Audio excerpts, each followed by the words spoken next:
पानी अगर बहुत स्वच्छ होता है, स्पष्ट होता है, तो उसके अंदर कोई भी चीज़ है तो स्पष्टता से देख सकते हैं, बड़े रूप में दिखाई देती है।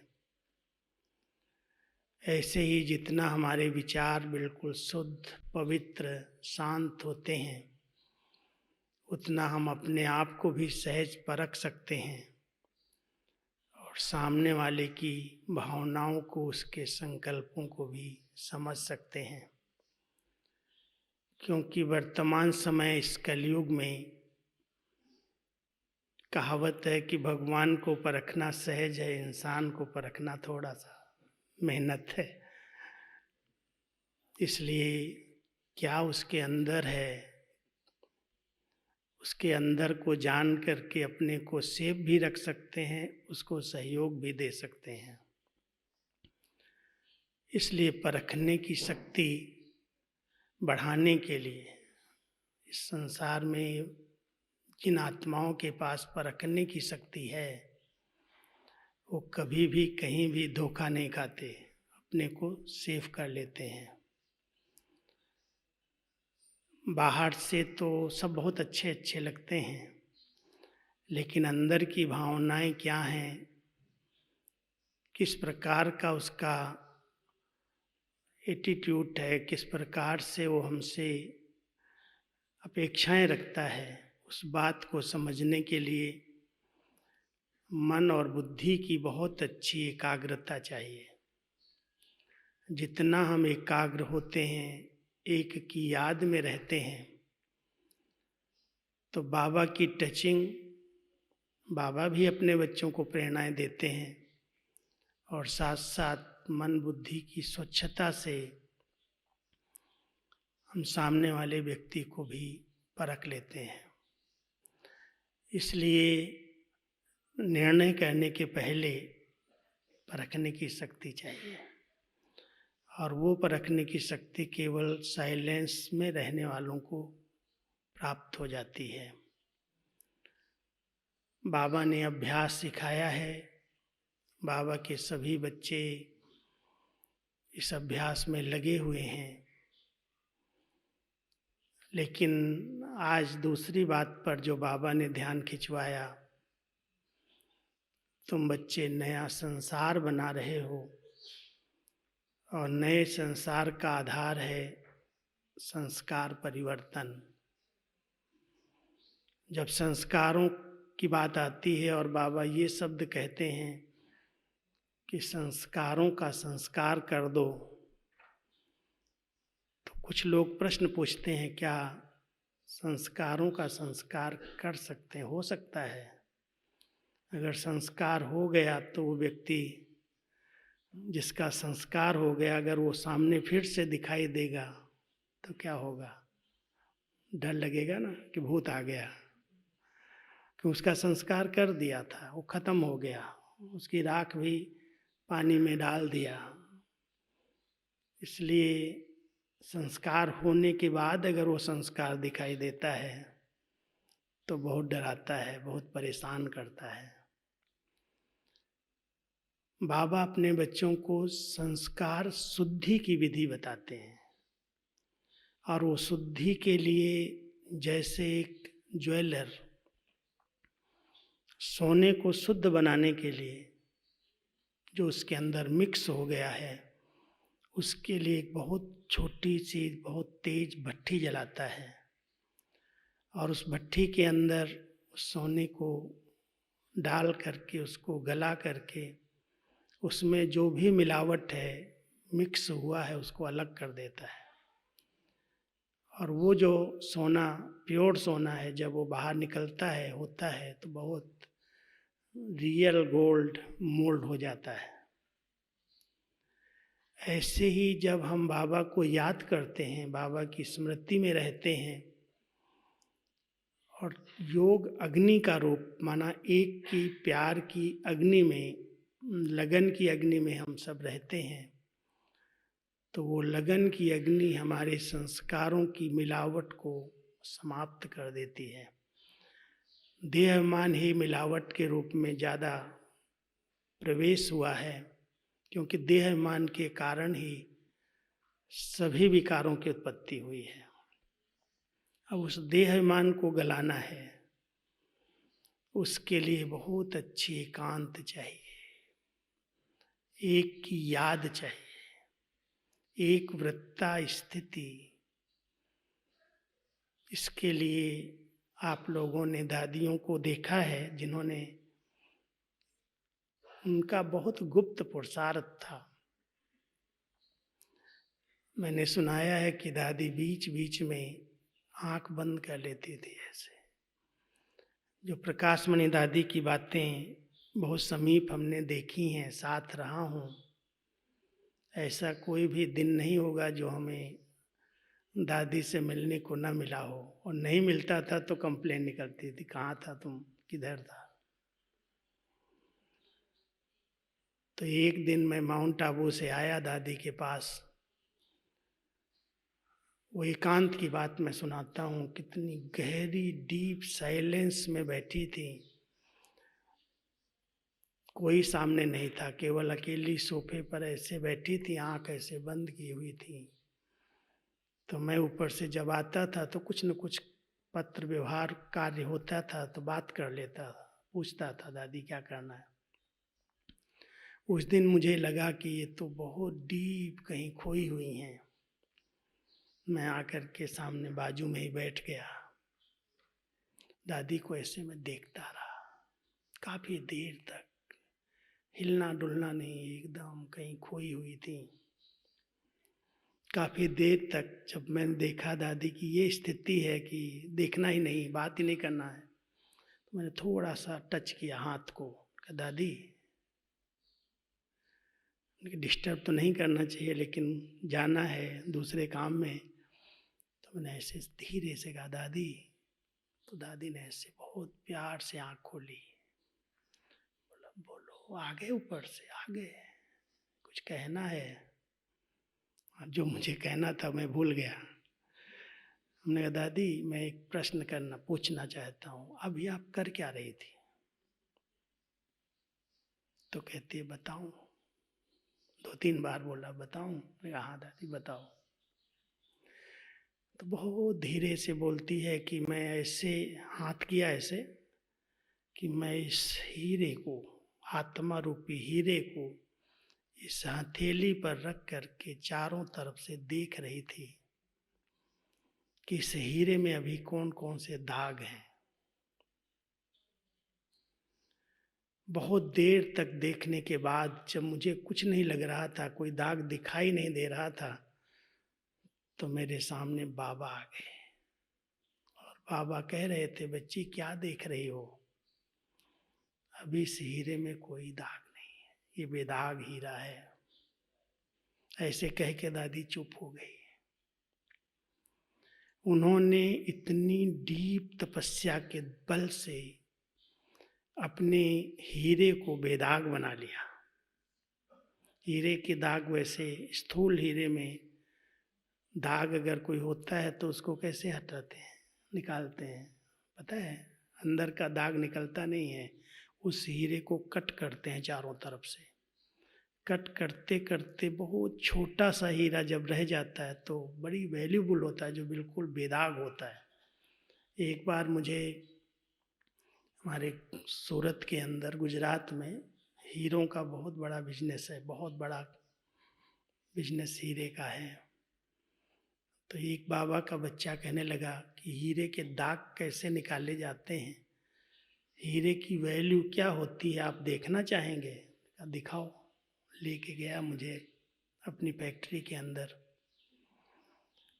बाबा के पास हीरों को परखने के लिए मैग्नीफाई ग्लास था, अभी भी हिस्ट्री हॉल में रखा है, क्योंकि बाबा बहुत प्रसिद्ध जौहरी थे, परख लेते थे हीरे की वैल्यू, उसकी कीमत क्या है। तो जब मैं उसकी फैक्ट्री में गया तो वहाँ इस समय तो साइंस है, कंप्यूटर लगे थे बड़े बड़े, और कंप्यूटर के पास मुझे बिठाया और कहता है इस लेंस में देखना। सामने हीरा छोटा सा रखा और उसका एक त्रिकोण इतना बड़ा हीरा सामने हो गया, लेंस के आधार से बड़ा हुआ, और उसको मुझे बताया कि देखो यहाँ पर इसमें ये दाग है, ये दाग है, ये दाग है। लेकिन इस दाग को निकालने के लिए यहाँ पर घिसाई होती है, और घिसाई करके, घिसने वाले तो बच्चे हैं छोटे छोटे, वो घिसते हैं और घिस करके जब बिल्कुल प्योर हो जाता, दाग कट जाते हैं, निकल जाते हैं, तो इसकी बहुत कीमत होती है। तो मुझे छोटे छोटे बेदाग हीरे दिखाए और कहने लगा आपको मालूम है इसकी कीमत क्या होगी? मेरे लिए तो पत्थर ही है, मुझे क्या पता है। तो कहता है एक एक हीरे की कीमत 3 करोड़ 4 करोड़ है। ने कहा कौन खरीदता है इस दुनिया में, किसको इतनी वैल्यू है इसकी? बोली ये सब फॉरेनर्स इसको बहुत लेके जाते हैं, बहुत डिमांड है इसका, इसको हमें निर्यात करना होता है, बॉम्बे से हम भेजते हैं दुनिया में। कहने का भाव है कि एक स्थूल हीरे की कीमत कितनी है और उसकी वैल्यू किस आधार से निकालते हैं, बेदाग करके। आत्मा कितनी वैल्यूबल है जो इस चक्र के अंदर पार्ट प्ले कर रही है। अब उसमें जो भी देहमान के कारण दाग लग गए, विकारों के ही दाग हैं, बुराइयों के ही दाग हैं, जिनको बाबा कह रहे हैं संस्कार बन गए उसके, न चाहते भी वो संस्कार कहीं न कहीं स्वभाव में, संकल्पों में, बोलचाल में, व्यवहार में प्रकट होते हैं। जिन संस्कारों के कारण व्यक्ति खुद भी परेशान होता है, दूसरों को भी परेशान करता है। पता नहीं चलता है कि ये मेरा संस्कार किसी को दुखी कर रहा है। चाहे गलत विचारधाराएं हैं हमारी, चाहे गलत भावनाएं हैं, चाहे ऐसे कोई कर्म है जिसके कारण कोई को लग रहा है ये ठीक नहीं है।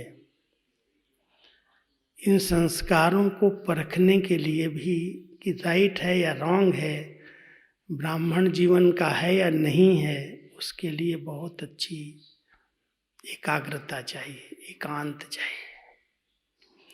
नहीं तो छिपे हुए संस्कार ऐसे हैं जैसे कोई बीज को आप सेफ्टी में संभाल करके रख दें और आपको लगता है कि उस बीज में अभी कोई भी प्रकार से अंकुर नहीं निकलेगा, ये बीज उगेगा नहीं। 2, 4, 6 साल भी आपने उसको अच्छी तरह से संभाल के रख लिया, लेकिन जब वो बीज बाहर आता है, उसको थोड़ा हवा मिलती है, पानी मिट्टी का साथ मिलता है, तो फिर से उस बीज में अंकुर आ जाते हैं। वो बीज फिर से निकल आता है बाहर। बाबा भी कहते हैं मेरे बच्चों को रोज मुरली सुनने को मिलता है, रोज अमृत वेला करते हैं, रोज शुद्ध भोजन करते हैं, अच्छा संग करते हैं और समझते हैं हमारे संस्कार तो बड़े शुद्ध हो गए, पवित्र हो गए। लेकिन जब कोई ऐसा वातावरण मिलता है, ऐसे व्यक्ति मिलते हैं, ऐसा साथ मिलता है, तो वो छिपा हुआ संस्कार बाहर आ जाता है। क्योंकि वायुमंडल ऐसा मिल गया, कारण ऐसे बन गए। कहते मैंने तो सोचा भी नहीं था मेरे अंदर अभी भी काम विकार का अंश है, मेरे अंदर अभी भी क्रोध है, मेरी वृत्तियां भी कहीं न कहीं अटैच हैं। कई बार जब कोई समर्पित होते हैं कहते मेरा कोई नहीं है, मेरा कोई से संबंध नहीं है, मेरा कोई से मोह नहीं है, अटैचमेंट नहीं है। लेकिन चलते चलते थोड़ा समय बीतता है और कोई अचानक घटना घटती है परिवार के अंदर, लौकिक में, तब मोह का पता चलता है। कितना उसकी याद आती है, कैसे उसके पीछे समय देते हैं, भूलती नहीं यादें। ये बहुत सूक्ष्म रगे चाहे किसी भी विकार की हैं, वो आत्मा को सताती हैं। इसके लिए बहुत महीनता से मैग्नीफाई ग्लास की ज़रूरत है। एकदम एकांत में बैठ कर के स्वच्छ दिल, स्वच्छ मन से शांत हो कर के बैठो और फिर देखो इस हीरे में कौन कौन से दाग हैं। इसको मुझे निकालना है, इसके लिए मुझे तपस्या करनी है, इसके मुझे एकांतवास में बैठना है। लेकिन कारण तो अनेक हैं। हम अगर वार्षिक वालों को ये बात कहें तो कई बार ये कहते हैं कि बहुत बिजी रहते हैं, बहुत सेवाएं हैं मेरे पास, एक के बाद एक सेवाएं बढ़ती ही जा रही हैं, हैंड्स कम हैं, आने वाले बहुत हैं, सेवाएं बहुत हैं, हम इसके लिए समय नहीं दे पाते। कुछ लोगों ने ऐसा मेरे को कहा। मुझे भी यही लगता है कि जब हम लोग शुरू में मधुबन में आए थे तो कभी इस पहाड़ी पर घूम रहे हैं, किसी इस पहाड़ी पर जा रहे हैं, कोई पार्टी आ रही है तो उसको पिकनिक करा रहे हैं। वो दिन कितने हल्के थे, कोई बोझ नहीं था, कोई जवाबदारी जैसे नहीं थी। और अभी समय अनुसार एक के बाद एक सेवाएं बढ़ती जाती, शरीर की आयु के साथ साथ सेवाएं भी बढ़ती जाती। कोई आते हैं कहते आप हमको 5 मिनट मिलते ही नहीं हो, देखते भी नहीं हो, पहले इतना समय देते थे, बैठते थे। समय मिलेगा, सेवाएं कम हो जाएंगी, इसका इंतजार नहीं करना है, होगा भी नहीं। क्योंकि अभी ऐसा समय आया है जो दुनिया की आत्माएं जो परेशान हैं, तनावग्रस्त हैं, वो सब सहारा लेने के लिए आपके पास आएंगे। चाहे बाबा के बच्चे, उनका भी बहुत अच्छा अनुभव करने का लक्ष्य रहता है, कैसे सुंदर स्थान पर हम जाएं, वो भी सब आएंगे, उनकी भी भीड़ मचेगी। लेकिन जो आत्माएं ऐसी हैं जिनको अभी कहीं न कहीं मैसेज मिल रहे हैं, तो अपने मन को शांत करने के लिए, एकांत के लिए उनकी भी लाइन लगेगी। और इतनी आत्माएं अगर आना शुरू करेंगे और आप हम सब कहेंगे हम तो बहुत बिजी हो गए, हमारे को अपने लिए समय ही नहीं है, तो क्या हम अपने हीरे को इतना स्वच्छ नहीं बना पाएंगे? इसलिए जब समय मिलता है, समय निकालना पड़ेगा। चाहे रात को जाग करके समय निकालें। कभी कभी बहुत ऐसा टाइट होता है तो हम अपने भाई बहनों को कहते हैं चलो आज रात को 2 से 5 योग करेंगे। कभी बहुत अच्छा जैसे चांद निकलता है, संपूर्णता होती है, तो मैं कहता हूँ चलो 1 घंटे आज चांदनी में योग करेंगे। और हम जाते हैं तो हमारे साथ जब जो भी आते हैं संगठन में 100, 150, 200, 400, वो सब योग करते हैं। तो ऐसे कुछ अपने कार्यक्रम, अपनी उन्नति के लिए हर एक को बनाने हैं। बड़े देंगे, मधुबन से डायरेक्शन आएगा तब हम कर लेंगे, उसका इंतजार नहीं करना। अगर ये लगन है कि मुझे अपने आप को संपूर्ण पावन बनाना है, संपूर्ण सत्व प्रधान बनना है, मुझे अपने संस्कारों को परिवर्तन करना है, तो उसके लिए हमें एकांत में जाना होगा जब समय मिले। सबके संगठन में मिलता है तो बहुत अच्छा है, नहीं मिलता है तो बाबा कई बार मधुबन को कहते हैं तुम्हारे पास छतें हैं, हम यहाँ वालों को कहते हैं तुम्हारे पास इतने अच्छे बगीचे हैं, इतना अच्छा बाबा का कमरा है, पिरामिड है, बहुत सारे स्थान हैं एकांत के। थोड़ा सा नींद का त्याग तो करना पड़ेगा, आराम पसंदी छोड़नी पड़ेगी। लेकिन अगर अंदर की लगन है कि मुझे तो बाबा की जो वर्तमान समय प्रेरणाएं हैं कि बच्चे इन संस्कारों का जब संस्कार होगा तभी नया संसार आएगा, तो नया संसार लाने वाले तो हम ही सब हैं, कोई दूसरा तो नहीं लाएगा।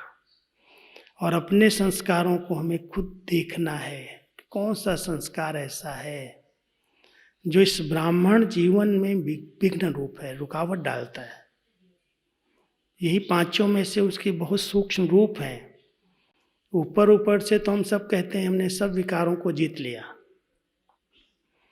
लेकिन अंदर से जो इनके सूक्ष्म रूप हैं, अहम है, बहम है, आलस्य है, अलबेलापन है, आवेग है, आवेश है, छोटी छोटी बातों में चिड़चिड़ापन, जोश, रफ डफ भाषा, बोलचाल, इसको कौन परिवर्तन करेगा?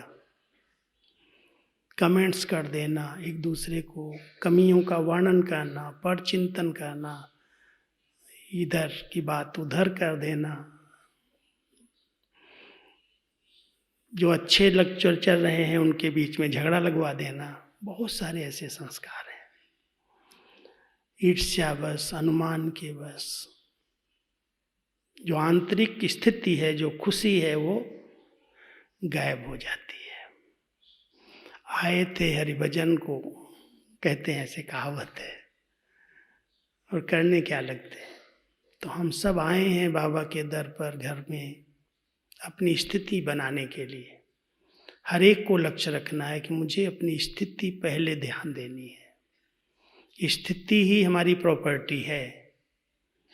जब कोई भी अंतिम काल आएगा और अनेक प्रकार की प्राकृतिक विकारों की या प्राकृतिक कोई भी आपदाएं आएंगी, उसमें मदद कौन करेगा? न धन करेंगे, न साधन करेंगे, न संबंध करेंगे। जैसे कोविड में देख लिया सबने। मदद करने वाली हमारी केवल अपनी स्थिति होगी। अच्छी स्थिति है तो पार हो जाएंगे। सबसे अधिक कोई भी परीक्षा हमारे मनोबल को खत्म करती है। मन पर उसका अटैक होता है। मन कमजोर हो गया तो कोई भी पेपर को क्रॉस करना बहुत मेहनत है। इसलिए मन को सशक्त बनाने के लिए, मन को शक्तिशाली बनाने के लिए बहुत अच्छी एकांत चाहिए। कुछ समय भी करो, आधा घंटा ही करो, 20 मिनट करो, लेकिन रोज ऐसा लक्ष्य रखो कि बिल्कुल एक के अंत में जाना है। मैं आत्मा जो हूँ, जैसी हूँ, मेरा बाबा जो है, जैसा है, उसको पहचानना, उसको परखना और उसके साथ अपना बुद्धि का कनेक्शन जोड़ना, उसकी स्मृति में निरंतर रहना, उसके संग का रंग लगे। अधिक मेहनत करने की जरूरत नहीं है, लेकिन जिसके साथ में बहुत समय हम रहते हैं उसका संग अपने आप लगता है। बाबा की संग बुद्धि से रहे। बाबा मेरा कितना प्योर है, शुद्ध है, बाबा को क्या पसंद आता है। आज भी बाबा ने कहा मुझे तो बच्चों की सच्चाई पसंद आती है, सच्चे दिल पर साहेब राजी होता है। तो वो सच्चाई जो अंदर है वही बाहर है, अंदर बाहर अलग नहीं है। कथनी और करनी में अंतर नहीं है। जो हम कह रहे हैं वो हम कर रहे हैं, नहीं कर पा रहे हैं तो हम कह भी नहीं रहे हैं। अगर कहते बहुत बड़ी बड़ी बातें और कर नहीं पाते हैं तो भी एक अंदर से मन खाता तो है कि हम नहीं करते हैं, उनको हम कह रहे हैं। तो बाबा अपने बच्चों को सच्चा साफ बनाना चाहता, एकदम जो हैं जैसे हैं, बाबा मैं तेरा हूँ। तो हर एक लक्ष्य रख करके कुछ समय ऐसा निकालो एकांत का, अपने से बातें करो, मीठी मीठी रूह ध्यान करो। हम अपनी जीवन कहानी पर कभी ध्यान देते हैं? कितना देह मान के भाई चलो पास्ट की जीवन कहानी भूल जाओ, लेकिन ज्ञानी बनने के बाद, बाबा के बच्चे बनने के बाद, श्रीमत को जानने के बाद भी कई प्रकार की अवज्ञाएं हो जाती हैं। मन से, वचन से, कभी कभी कर्म से, व्यवहार से।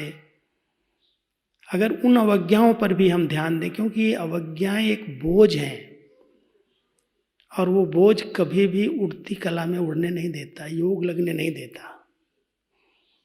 कई बार कहते हैं हम समर्पित हैं, हम सेवाएं करते हैं, मेरा तो एक बाबा है, दूसरा कोई नहीं है, फिर भी योग नहीं लगता,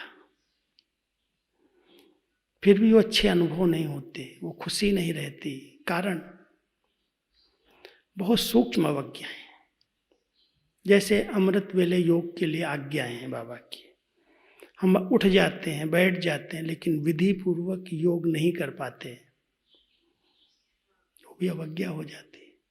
बाबा कहता है जिससे बात कर रहे हो उसकी आत्मिक स्थिति में रह करके आत्मा को देख करके बात करो, वो भी नहीं होता। देह पर ध्यान चला जाता। श्रीमत के अनुकूल अगर कोई भी कर्म नहीं हो रहा है, वो अवज्ञा है, वो बोझ है, और वो बोझ ही वास्तव में न योग लगने देता है, न आंतरिक खुशी का अनुभव करने देता है। और इसके लिए बहुत अच्छी चेकिंग की जरूरत है। चेक करो, चेंज करो, मूझना नहीं, घबराना नहीं है। कई लोग अपनी कमियों को देख करके बहुत जल्दी निराश हो जाते हैं, दिल शिकस्त हो जाते हैं। बाबा कहता है दिल होल नहीं बनो, दिल शिकस्त नहीं बनो। कमियां हर एक के अंदर हैं, लेकिन उसको पहचानो, उसको परखो, उसके लिए समय दो। हमारी दीदी ने हमें एक बात सिखाई थी। शुरू में जब हम आए तो दीदी मनमोहिनी ने हमें कहा कि अगर तुम्हें अपने संस्कारों को, अपनी कमियों को खत्म करना है तो क्या करना चाहिए? मुरली सुनने से, क्लासेस सुनने से, योग करने से वो कमियां खत्म हो जाएंगी? तुमने हाँ दीदी खत्म हो जाएंगी। नहीं खत्म होंगी। लगा क्या करना चाहिए? तो दीदी ने कहा अगर तुम्हें अपना परिवर्तन करना है तो अपने टीचर अपने आप बनो, अपने को टीच करो, अपने को पढ़ाओ, अपने से बातें करो। करते हैं अपने आप से बातें? कौन कौन करता अपने से बातें? ब्रह्मा बाबा अपने से कैसे बातें करते थे? मुरली में आता है ना कभी कभी बाबा बातें कैसे करता है। बाबा मैं आपका रथ हूँ, बाबा इसको थोड़ा ठीक रखना, बाबा इसको स्नान करा दो। बाबा बहुत प्यार से शिव बाबा से बातें करता था, अपने आप से भी बातें करता था। इतनी सारी जवाबदारियां हैं। एक बार बाबा ने साकार में कहा अरे बच्चे ये मकान बनाना है, ये करना है, ये करना है, जिसके माथे माँ मिला उसको नींद कहाँ से आए। ब्रह्मा बाबा चंद्रास दादा को बोल रहे थे। बाबा के ऊपर बहुत मामले हैं, इतने बच्चे हैं, इतनी प्रॉब्लम्स आती हैं, सब बाबा को ही लिखते हैं, बाबा को ही सुनाते हैं। और बाबा बच्चों को दिल ले रहा था। बाबा को ऐसा लगता है जिसके माथे मामला उसको नींद कहाँ से आए, योग कैसे लगेगा। लेकिन बाबा ने बच्चों को आथत दी थी, सहारा दिया। ठीक है बच्चे, आपके पास बहुत जवाबदारियां हैं ना, तो जरूर योग में डिफिकल्टी आएगी। फिर भी आप देखो बाबा ने कितना गुप्त तपस्या करके अपने को संपन्न बना लिया। काम नहीं छोड़ा, यज्ञ की कारोबार नहीं छोड़ी। सब बिल्डिंग्स बन रही थी बाबा के सामने, यहाँ ट्रेनिंग सेंटर बनाना है, यहाँ ये करना, यहाँ ये करना, बहुत प्लानिंग थी। बच्चे आएंगे, कहाँ रहेंगे, कहाँ सोएंगे, बहुत कुछ बाबा के अंदर प्लान थे। लेकिन वो सब होते हुए बाबा एकांत में ऐसे बैठ जाते थे, उपराम होते गए, सब प्रकार से अपने विस्तार को समेट लिया। एक बाबा, दूसरा न कोई, अंदर अंदर, बाहर से किसी को कुछ पता नहीं चलने दिया। गहरा पुरुषार्थ किया एकांत का, आवाज से परे हो गए और कर्मातीत बन गए। दादी जी ने भी इतनी सारी जवाबदारियां होती, उस समय मनमोहिनी वन बन रहा था 2007 में। फिर उसके बाद ट्रेनिंग सेंटर बनना शुरू हुआ। बहुत प्लानिंग दादी की, और हर प्रकार की जवाबदारी सब होते हुए भी दादी एकांत में जाते जाते कर्मातीत बन गई। किसी चीज की परवाह नहीं, बाबा बैठा है, सब ठीक हो जाएगा। तो इन सबको हमने प्रैक्टिकल देखा है, कितना गुप्त पुरुषार्थ करके अपने आप को कर्मातीत बना लिया। समय नहीं है, समय नहीं है, कभी भी बहाना नहीं दिया। अपने को पढ़ाया, अपने लिए मेहनत की, अपने को टीच किया। तो हम सब बाबा के बच्चे जितनी भी कार्य हैं सब करो, छोड़ना कुछ भी नहीं है, लेकिन बहुत लाइट हल्का होकर के करावनहार करा रहा है। ये उसका खेल चल रहा है, उसने हमें निमित्त बनाया है। निमित्त बन करके हम हाथ आगे करें, बाबा करा ले, और करने के बाद बाबा को समर्पित करो। बाबा शुक्रिया, आपने करा लिया। मैंने किया, मैं करता हूँ, ये मैं और मेरेपन का बोझ है तो योग नहीं लगेगा।